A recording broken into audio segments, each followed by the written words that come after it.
وضي بلشدة متكي وضي لها ولا لها وأنا قاهنت لي وكا وطني وطن كيسمو بسني بريي فرحة الله قلي وكا وطني وطن كيسمو بسني بريي فرحة الله قلي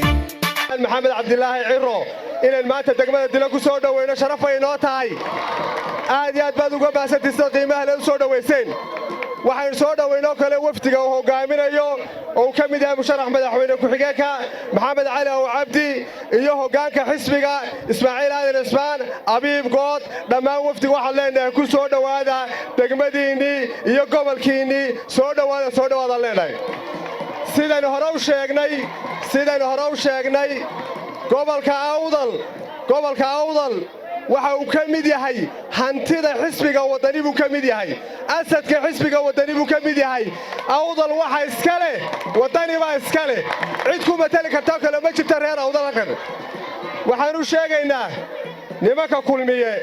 ee dhawar garaaca lagu hayo ee la soo toosinayo ee la soo kalifayo ee kuwii hore looga tagay shalay la soo istaaray waxaan leenahay war waxa wadanka waxba laga qaban kari maayo kulmiyada weyn ogaanay taariikhdiisa subcad xumadiisa qorshe xumadiisa qabyaaladiisa kala qoqobkiisa aw inoo geystay weyn ogaanay maanta badaha bay naga saaran ka waxaan leenahay war ceeb bay kugu tahay 12 sanadood baad dadkan maamulaysay diifta iyo dhibaatada u geysatay way ku filan tahay inta inka badan laga qaadan maayo waa lagu naco waa laga tagay halka ku sabir baan leenahay xisbiga kulmiye halkan degmada dila gobolka awdal degmada dila dadka ka soo jeeday waxay ahaayeen dadkii Soomaaliland soo aasaasay 1960kii shantii nin ee soo saxeexay qarannimada Soomaaliland nin ka mid ah wuxuu ahaa degmada Diluha Xaaji Ibraahim Nuur buu ahaa ma garanayno Soomaha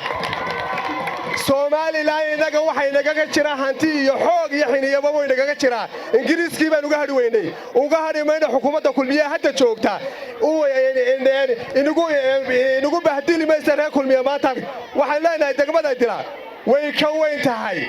in wasiir ka maqnaado waxa wasiirku idinka maqan yahay waad garanaysaan sida uu xildhibaanka hore sheegay waxa weeye taageerada kulmiye siiseen laakiin waan xaq baynu leenahay oo bari baan xaq u leenahay oo dawladdeena waa dhalanaysa oo muuse ka baryamayno oo inta ku xeeran ka baryamayno oo inta moodaysa xilka hayso inaanay xaq u lahayn ee lagu casuumay inta hareero joogta ka baryamayno reedilaad awdal waxay istaahilaan Soomaaliland waxay wada leedahay dastuurka la wada ilaaliyo dawladdu haday ilaalin weydo iyada sharaf darro ku tahay anagu wadani ahaan gobolka awdal waa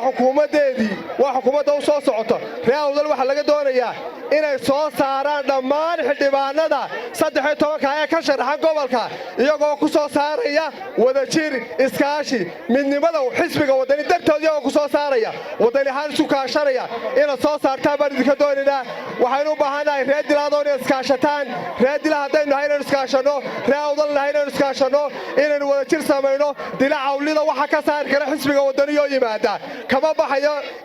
dili ka bixmaysa awlaaka ilaa xisbiga wadani yimaado maalintu yimaado dawladdiisa baa dhalatay inta ka horeysa waxaad